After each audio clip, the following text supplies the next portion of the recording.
Welcome to the Stress Outlet. My name is Dr. Kimberly Quinn, and I'm here with little Giovanni today. And we were inspired by Neville Goddard today, and Wayne Dyer talks about him a lot, actually. And I just landed on the man himself, and wow, he's amazing.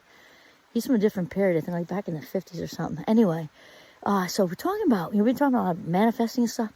We're talking about manifesting who you are, because the thing is, we attract who we are. So what G and I want to talk about today is any old baggage, any dialogue, verbiage that's coming out of your old narrative. I'm going to strongly encourage you to ignore it. Anything that's in conflict with who you envision your highest vibe self to be, you got to ignore that stuff.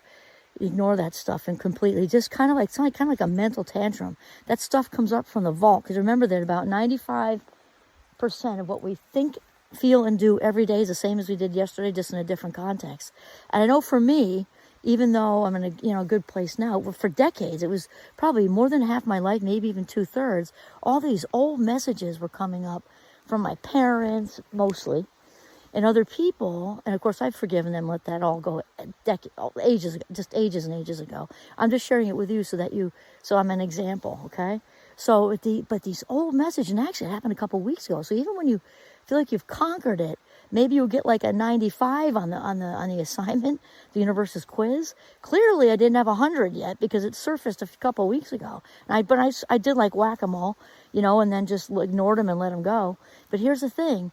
That old stuff, whatever's in conflict with who you are, say, manifesting yourself to be, picture who your ideal self is. You don't have to be there yet. You just picture yourself showing up the best possible way. You're calm, you're centered, you're out there doing good things, you're funny, you're successful in whatever way that means for you, whether it's a family or it's the bank account or both. There's no limits on it, so whatever you want.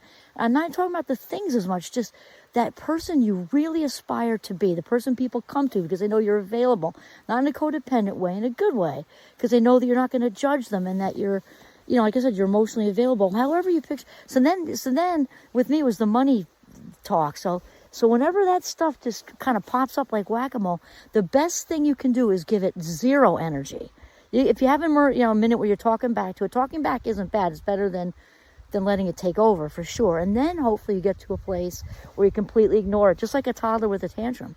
Well-meaning parents often think if they respond, and of course there's all different circumstances, I'm not judging, and threats and all these things. No, the best thing you can possibly do is let them just knock themselves out with a tantrum. Same thing with a mental tantrum. Let it knock itself out.